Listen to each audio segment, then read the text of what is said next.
everyone, welcome to my channel. Okay, so I'm just really excited about these little Grimm world books. I had fun with my first page in this one. This is not the Halloween one, but some of the images, as you can see, are perfectly fitting for the occasion. These are from the illustrator Karlon, and the images are grayscale, and from what I discovered from doing the first page, was that using color pencils can cover up those important shaded grayscale areas, especially in the darker areas of the page. I wanted to share with you how I create a base layer with markers and Pan Pastels to not completely cover up those important grayscale details, and then going over with color pencil for a richer and higher contrast shaded look, and also to bring your picture to the next level. I'll be working on this cute Halloween cupcake from the cover of the Halloween edition. So first I'm taking my Ohuhu color swatches to match the lightest shade of an area. So for instance, this creamy, fluffy frosting is actually a really light shade of peach. And then I'm going to look at the wrapper, and I might choose one of these lighter oranges. So I've gone ahead and I've picked out all the lightest shades for each part of the cupcake. And here are those colors. I think I was mostly successful with my first page because I had the front cover to reference. So the same thing will be with this one. I'll have the front cover to reference. So not sure how I will fare when it comes time for me to do it all on my own.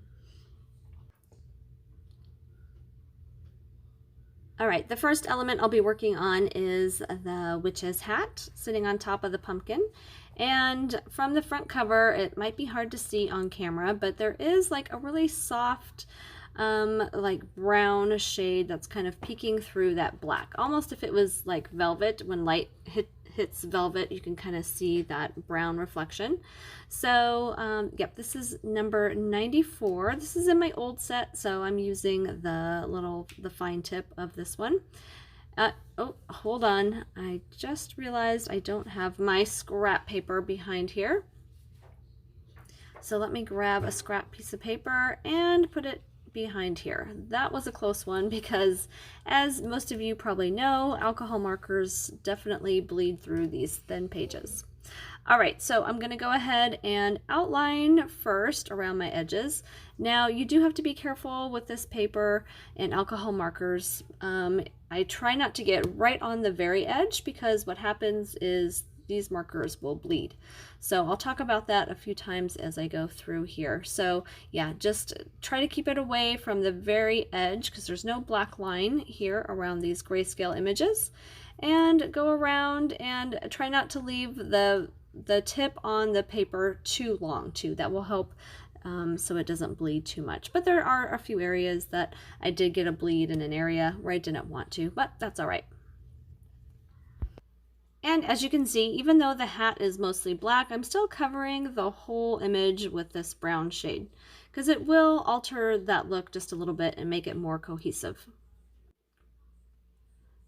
All right, next let's take a look at the frosting. So let's look at the front cover, and I think I'm also going to use the brown that I used in the hat for the frosting. So again, same thing, I'm going to outline around these edges. Try not to leave that tip on too long on the page and staying away from the very, very edge. So outlining and then coloring the whole thing in. Now what I should have done was see those white spots that are the reflection on the frosting. I should have tried to go around those, but I didn't, and the very dark part of the marker, obviously being a dark brown, covered up those areas. So that's okay. I can always go over and fix that with color pencil. All right, next let's take a look at the pumpkin. So I'm going to do the yellow for the inside glow of the mouth. Y1 and then Y4. So these are part of my new set, the 120 set, and they have the brush tip on one end and the fine tip on the other end. Using some of my older markers with the chisel tip, I felt very uncoordinated. I don't know, for some reason, I've just never liked the chisel tips. So the brush tips, I love. It's very hard to make out some of the details in the very high contrast areas. So the very lightest part, the whitest part of the picture, and then also the very darkest part of the picture. It can be hard to pick out details. So that's what's nice about having a reference page, because you can always take a look at that and figure out what color is what.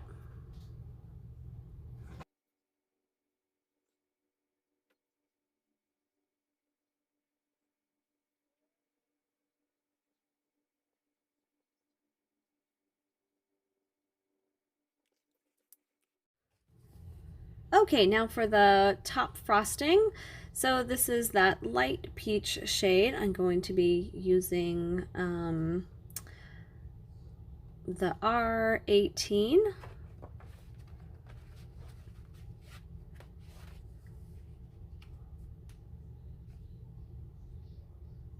And using that brush tip, I'm going to outline very carefully around the edges and around all these little spiders and black dots.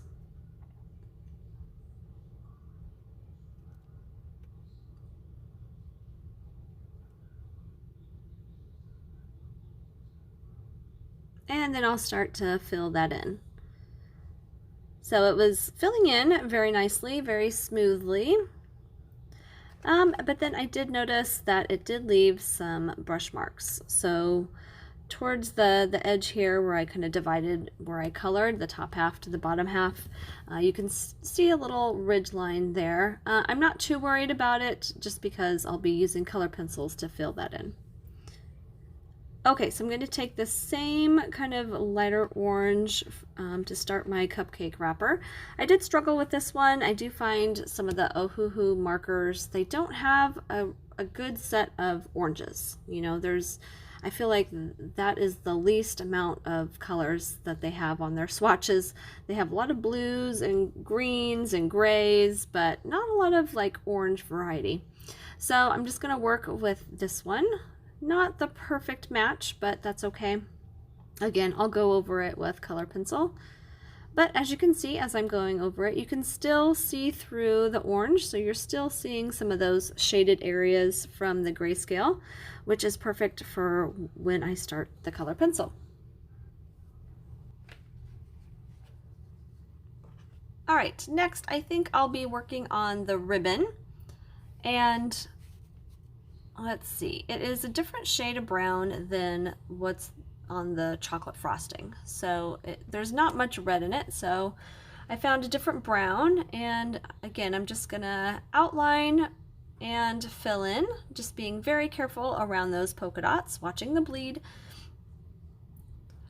And as I'm coloring this, I'm noticing that I'm still able to pick up some of the darker grayscale on here, which is perfect, because I really don't think I'll have to use any color pencil to help with the shading on that. All right, and I apologize, I'm gonna have to speed this up even a little bit more. My camera, battery, and memory are fading fast. So here it is done. I also used R2 for the spiders and E280 for the Halloween tag. Also some fine liners to help darken that little droplet there.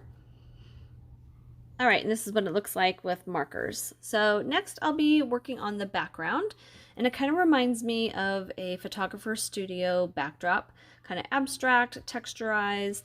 This one has some gray and beige tones. So I'll be using Pan Pastels, and I don't have many colors, so I'll just work with what I have. So this is the set that I have, and the little soft tool, I think they call it, with the sponge applicator. So I think I'll start with black and then add some yellow. We'll see how that looks. I may have to add this peach shade. Now I do see some of the texture in the grayscale. I'm not sure if it is coming through on the video, but using the two shades will really help emphasize the texture look.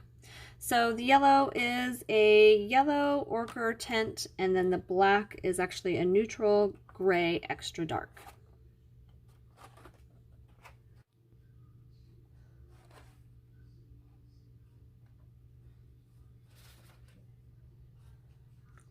All right, I'm gonna add a scrap piece of paper up here just so I can kind of rub off some of the excess color.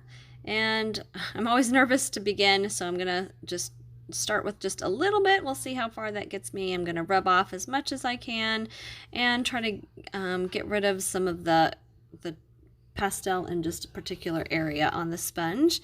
And so the concentrate is a little too much, I think, on the sponge. So next time I swab, I'm just gonna try to rub it around a little bit more.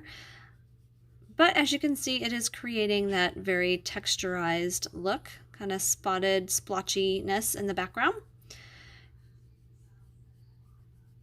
And a little bit goes a long way. So again, I'm just gonna rub it more on the sponge, and then access off on the paper.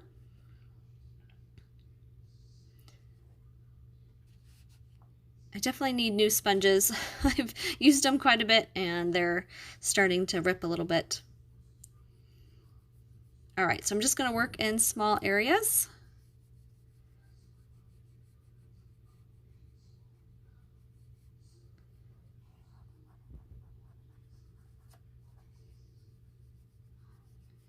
You do have to be careful where you place your fingers. I probably should have put a Kleenex down, but that's all right.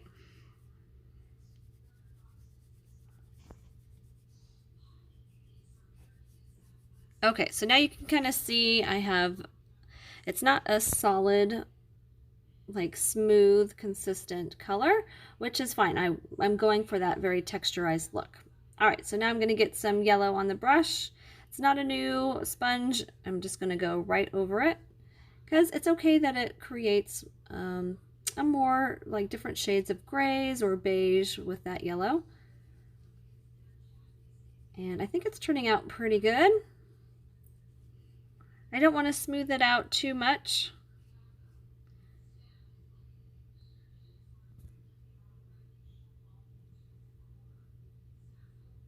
This color is very concentrated and very creamy.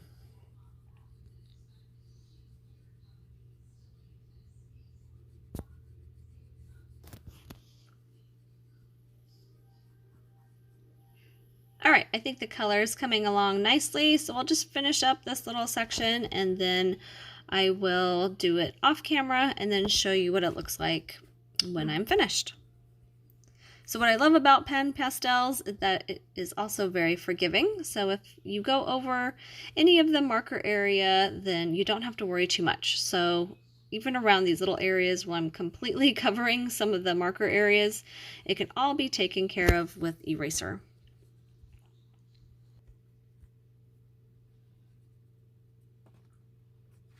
All right, and then I'm just gonna check the front cover again and see what areas need to have the light and shadow. So filling in a little bit more with this darker color in the shadow areas.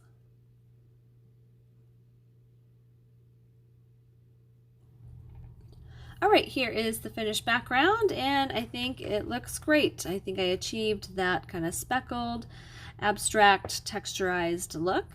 And the colors are pretty spot on with the best that I could do with those two shades. I just did the yellow and then that black color.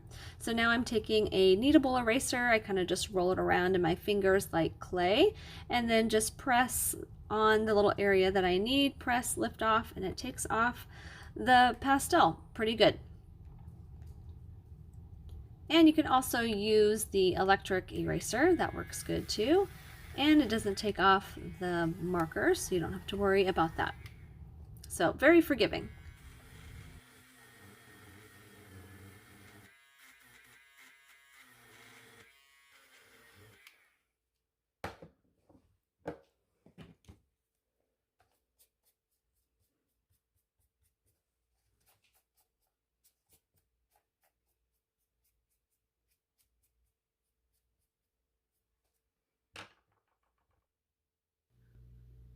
Now it's color pencil time. So as I said before, the color pencils will go right over the marker layer and will hide any of the grayscale. So I'm using the color pencil to add a more higher definition, more contrast of the shading. And I can also manipulate the base color if I need to.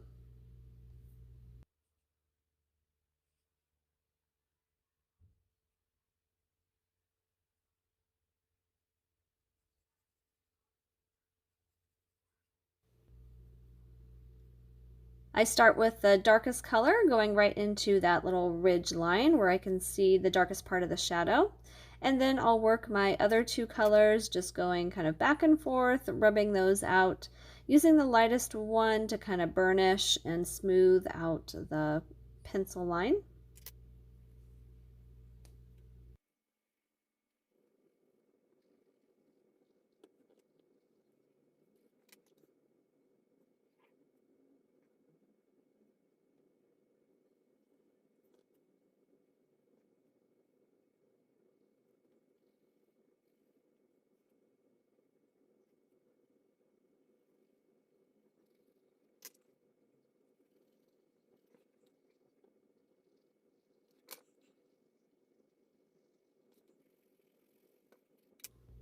All right, adding white to the mix here just to help blend and smooth out those pigments and also add kind of a lighter highlight in some of those areas.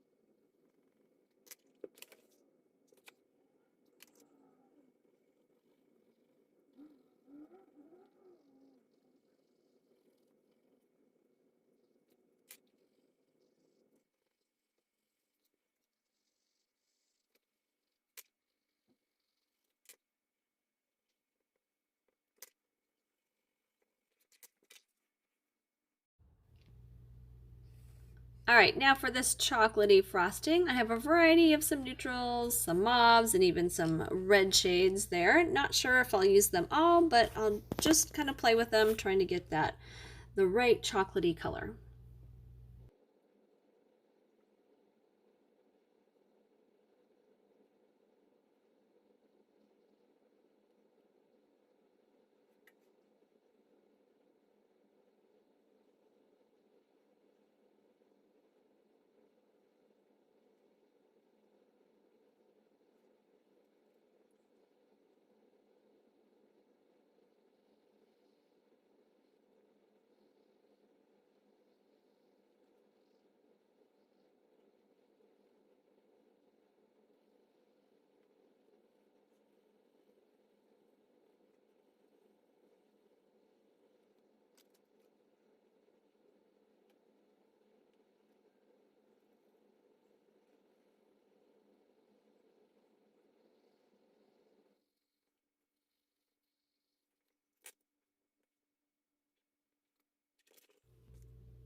All right, since I colored over those little reflection parts in the frosting, I'm just going to take a color pencil. This is 1093. I don't want it white because even in the picture it's a bright reflection, but it's not white. So this is a really kind of off-white color. So I'm just going to try to follow along as best as I can the curve of the frosting.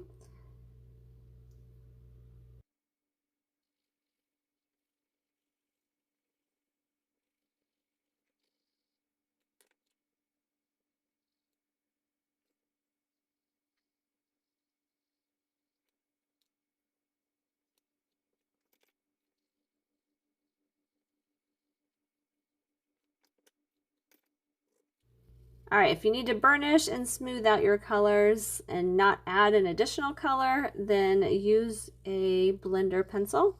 This will help blend out and smooth out those colors without changing the color.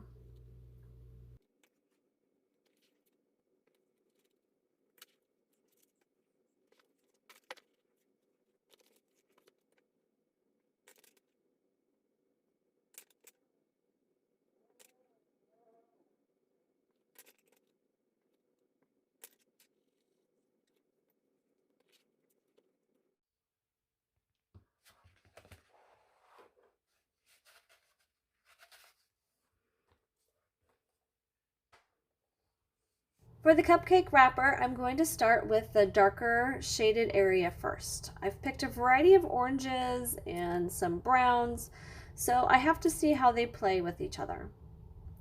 I first started with my mid-tone orange, but then later switched to some of the darker shades for the deepest shadow parts, and then worked in my mid-tone to the lightest color and used that for blending.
On the lightest of the ridges, I started with the lightest yellow, 1011, to get a bright highlight, and then colored over it with 917, that lighter orange, just to tone down the yellow just a bit, but it still leaves it nice and bright.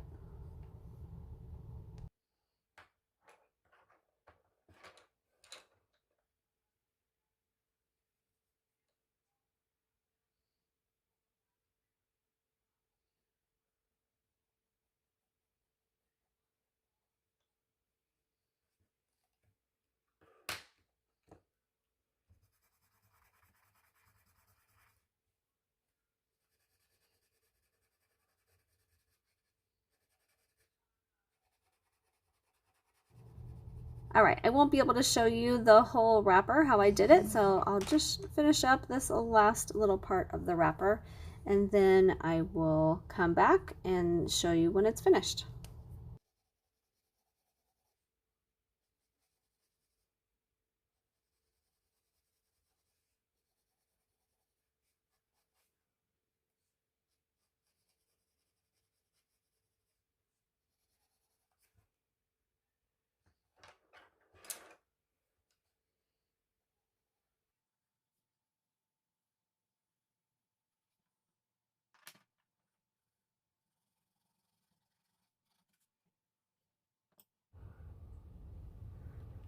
All right, to create more contrast in some of those deep set ridges, I used some fine liners and just scratched a little bit around those areas. I was most nervous about this part of the page. I don't know, I think it was just trying to get those shading just right and the orange color just right, but I really loved how it turned out. I almost feel like I could run my hand along those ridges and feel the texture. Visually, it just pops. For the pumpkin, I used some of the same oranges as from the wrapper. For the spiders, I used 947, the dark brown, just a shade around the backside. And then I also took a light gray and just kind of went over and underneath the spider to give it a shadow. And for those final touches, I used a black fine liner to refresh the black of the sprinkles. So I hope this helps with your grayscale coloring. Take care and happy coloring!